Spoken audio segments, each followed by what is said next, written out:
ça vous allez fort.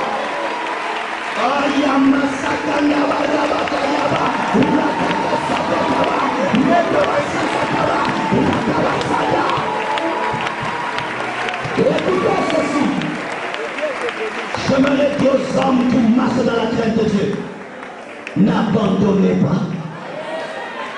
J'aimerais dire aux hommes qui sont respectés par les démons, n'abandonnez pas.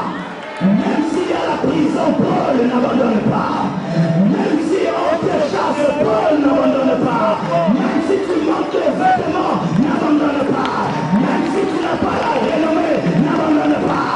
Même si Dieu des fois n'exauce pas selon ton temps, n'abandonne pas. Reste fidèle à Dieu. Reste consacré à Dieu.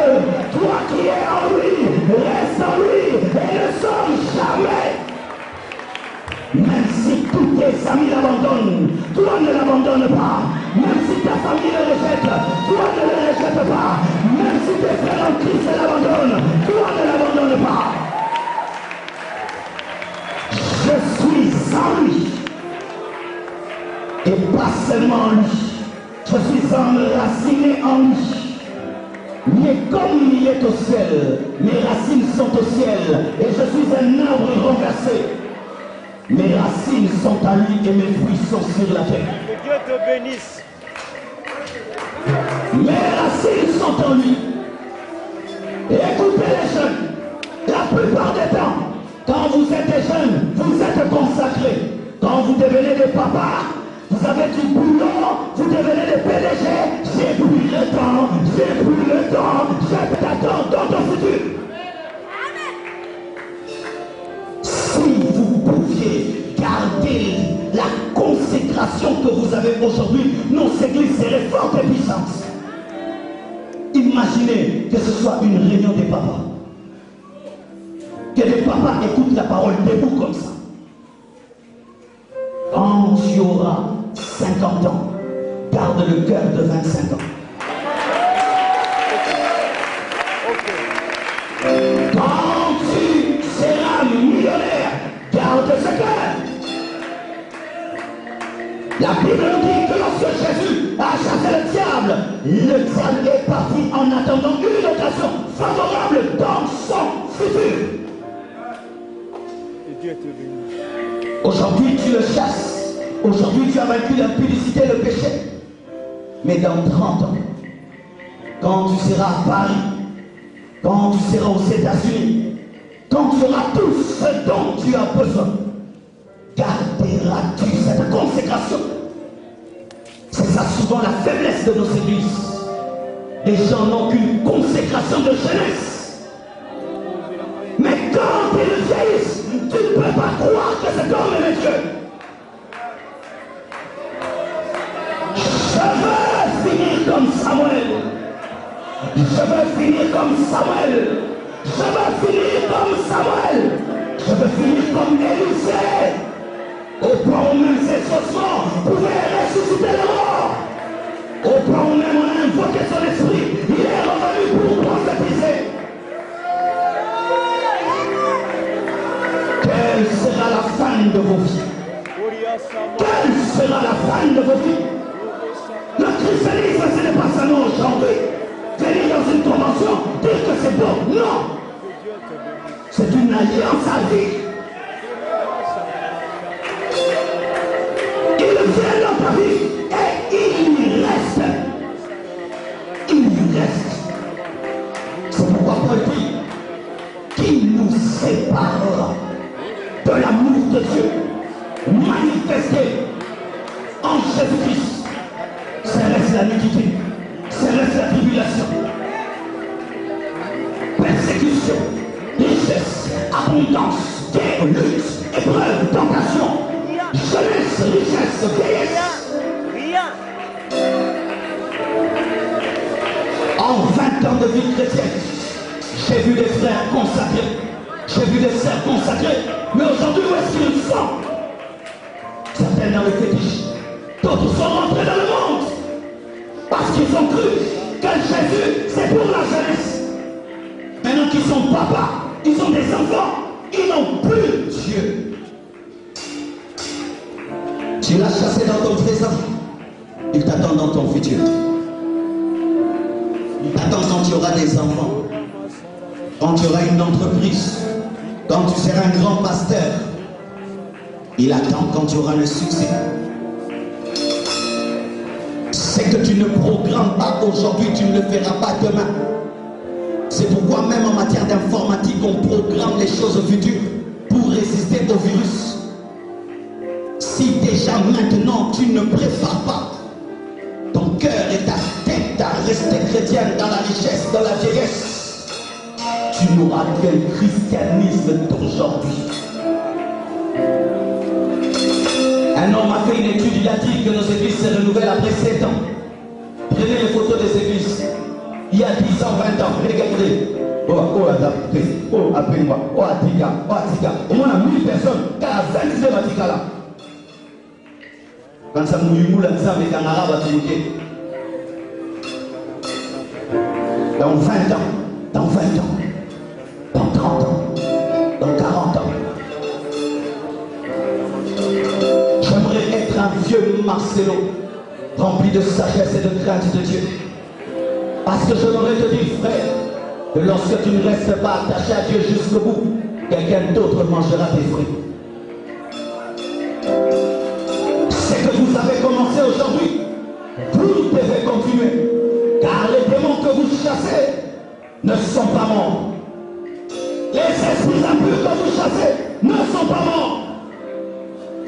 Ils sont sur la terre. Et ils guettent vos mouvements pour voir si tu ne rentreras pas dans tes anciens péchés. Celui qui ment est plus fort. Mais moi, pour être fort, je dois rester en lui. La vie chrétienne n'est pas un sprint. La vie chrétienne est un marathon. Ce n'est pas un sprint, jeune. La vie chrétienne, ce n'est pas du sprint. Ce n'est pas du sprint. Les sprinters sont beaux, musclés. Et même la manière de démarrer, c'est toujours terrible. Et en quelques minutes, ils ont tout fini. 11 secondes, il a fini. Et le marathon, on ne le commence jamais comme ça.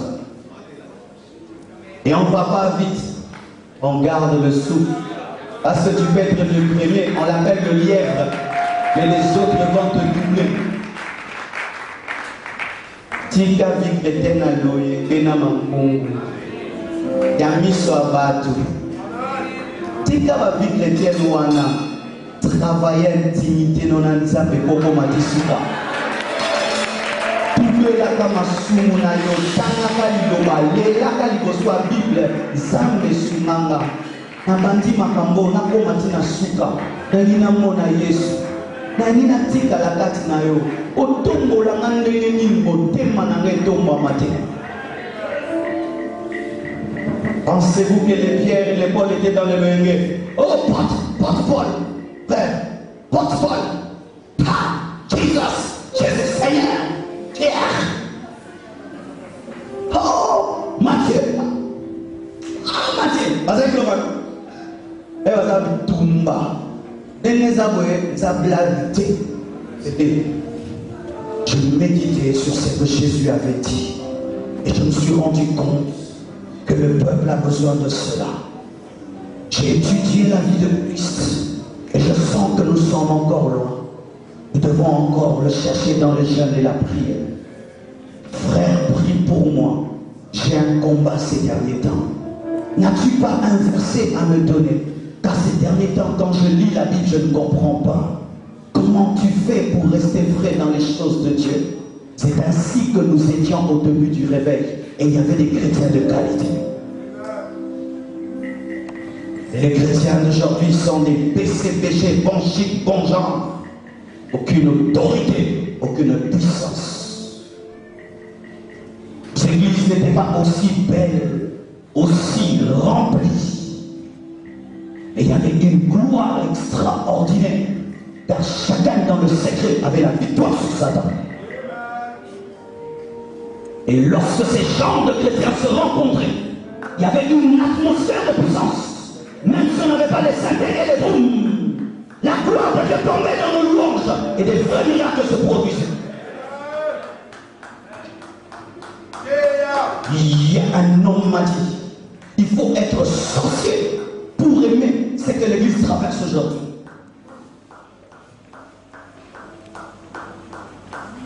Les gens qui n'avaient pas vu le vrai temple qui avait changé Osias en l'hébreu, quand ils ont vu le temple d'Hérode, parce qu'il était beau, le temple de Salomon, ils ont dit c'est super parce qu'il y avait l'ordre. Mais les gens qui avaient compris, connu le temple avec la Shekinah, pleuraient. Et vous qui vous êtes convertis en ces temps, vous n'avez pas connu le temps là, il y a 20 ans. Vous trouvez ça terrible. Mais nous, qui nous sommes convertis en ces temps là, où un prédicateur te prêche au Gaza, la qui au Gaza, la contre la coutelle. Oh, il paye au son, il a maintenant, il est mon chargé. Nous pleurons. Voyons ce que c'est prêche à la télévision. Quand des foules la courent pour écouter les bêtises et supporter les aventuriers. Nous pleurons. Le réveil peut commencer par un homme. Peut commencer par une poignée de personnes. Par une église qui comprend et qui désire la vraie autorité. Déclenchée par l'intimité avec celui qui est à toi. Où tu prends ta vie, tu la mets en conformité avec celui qui est en toi. J'ai été vu sur la croix. Maintenant, je veux le ressusciter. Seigneur, montre-toi.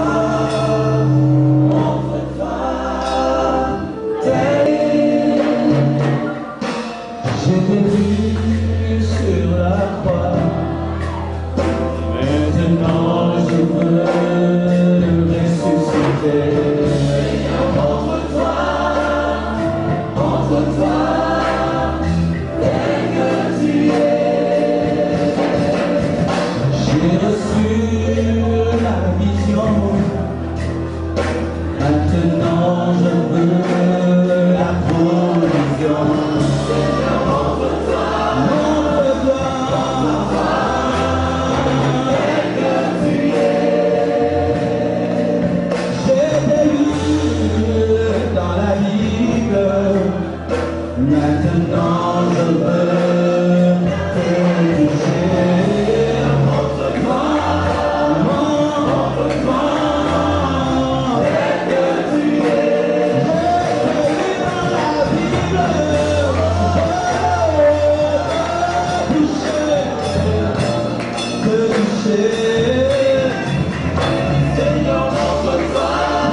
S'il vous plaît, j'aimerais qu'on fasse quelque chose.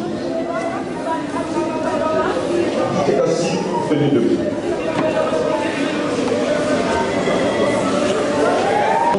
Tous, chose. Demandez pardon au Seigneur pour nos péchés. Chacun nous va dire le Seigneur, pardonne-moi pour mon comportement. Ce que j'ai fait de mon frère. Pour les langages bizarres pour ma façon de me comporter. Je suis mauvais. Seigneur, je suis très mauvais. Je suis un homme impur. Je veux que vous se mettez dans ma rêve. Pas de musique, rien. Et les bonnes mains, chacun va commencer à dire Seigneur, pardonne-moi. C'est ça que nous allons faire. On fait rien d'autre. Dis seulement Seigneur, pardonne-moi. Commence à prier. Dis Seigneur, pardonne-moi. Seigneur, pardonne-moi. Et fixez-vous. Seigneur, pardonne-moi. Je suis mauvais. Je me fais comprendre, Seigneur. Je ne suis pas digne de pardonner. Pardonne mon âme, pardonne mon esprit.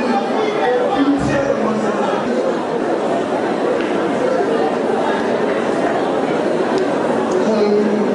Seigneur, pardon.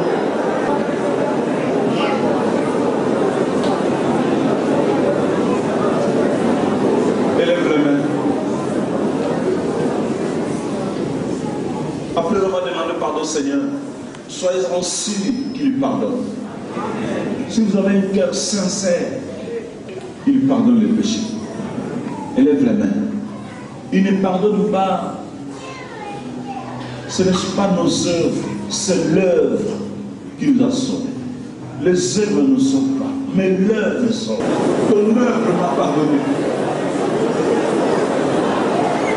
Ton œuvre m'a pardonné. Seigneur, pardonne-moi. Merci. Merci pour ton œuvre à la croix.